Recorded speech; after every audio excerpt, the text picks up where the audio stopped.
Mina, Muzdalifah, আরাফার ময়দান এই তিনটি স্থান হজের সাথে সম্পৃক্ত। হজ মৌসুম এলে আমরা বিভিন্ন সংবাদ মাধ্যম হতে কিংবা আমাদের আত্মীয় স্বজনদের কাছ থেকে এই সম্পর্কে শুনে থাকি। মিনা, মুজদালিফা ও আরাফার ময়দান এই তিনটি স্থান হজ পালনকারীদের জন্য অত্যন্ত গুরুত্বপূর্ণ। আল্লাহ তাআলার এই নিদর্শনগুলোতে হজ পালনকারীদের উপস্থিত হওয়াই হলো হজের মূল ইবাদত।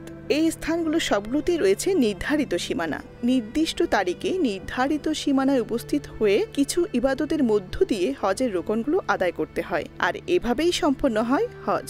সমগ্র বিশ্ব থেকে আগত হজ পালনকারীদের নির্ধারিত তারিখে এই স্থানগুলোতে উপস্থিত হতে হয়, তাই এই স্থানগুলোর সীমানা জানা থাকা অত্যন্ত জরুরি। তাবুর নগরী নামে খ্যাত মিনা। মিনায় কঙ্কর নিক্ষেপ, কোরবানি এবং হল্ক বা মাথা মুন্ডন করতে হয় প্রত্যেক হাজিকে।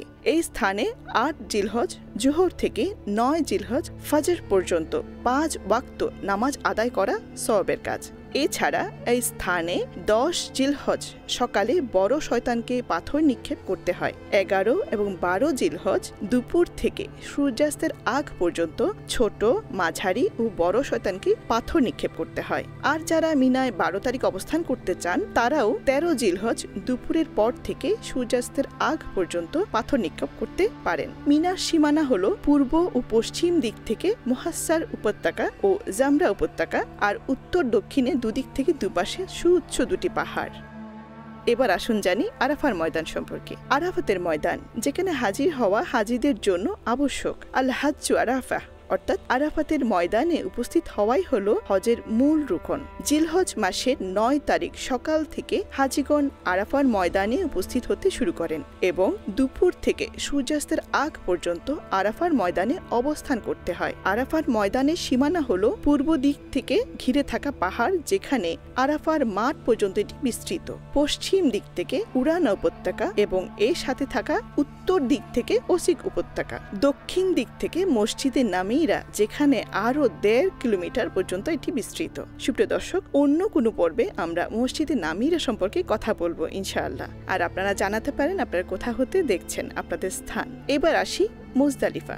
মুজদালিফার সীমানা ৯ জিলহজ সূর্যাস্তের পর মাগরিব না পড়ে আরাফাতের ময়দান থেকে মুজদালিফার উদ্দেশ্যে রওনা হতে হয়। মুজদালিফায় রাত যাপন করা সুন্নাহ। আর ১০ জিলহজ ফজরের নামাজের পর থেকে সূর্য ওঠার আগ পর্যন্ত কিছু সময় মুজদালিফায় অবস্থান করা হলো ওয়াজিব। মুজদালিফায় অবস্থান করা অত্যন্ত গুরুত্বপূর্ণ। মুজদালিফায় অবস্থানকালীন রাতকে লাইলাতুল কদরের চেয়ে মর্যাদাপূর্ণ রাত বলা হয়েছে। আল্লাহ তাআলা মুজদালিফায় প্রিয় নবীর অত্যাচারীদেরকেও ক্ষমা করে দেওয়ার দোয়া কবুল করেছেন। মূলত মুজদালিফা হলো মিনা ও আরাফার মাঝে অবস্থিত একটি উপত্যকা, যার উত্তর দক্ষিণে রয়েছে পাহাড়। আরাফার ময়দান থেকে প্রায় ৬ কিলোমিটার অতিক্রম করার পর হলো মুজদালিফা। মুজদালিফা সৌদি আরবের মক্কা নগরীর নিকট একটি সমতল এলাকা। মিনা ও আরাফার পথে মিনার দক্ষিণে এর অবস্থান। আল্লাহ তাআলা আমাদের মুসলিম উম্মাহকে আমাদের হজ পালন করার তৌফিক দান করুন। মিনা, আরাফা, মুজদালিফায় অবস্থান করে হজের কাজগুলো যথাযথভাবে আদায় করার মাধ্যমে হজ পালন করার তৌফিক দান করুন। আমিন।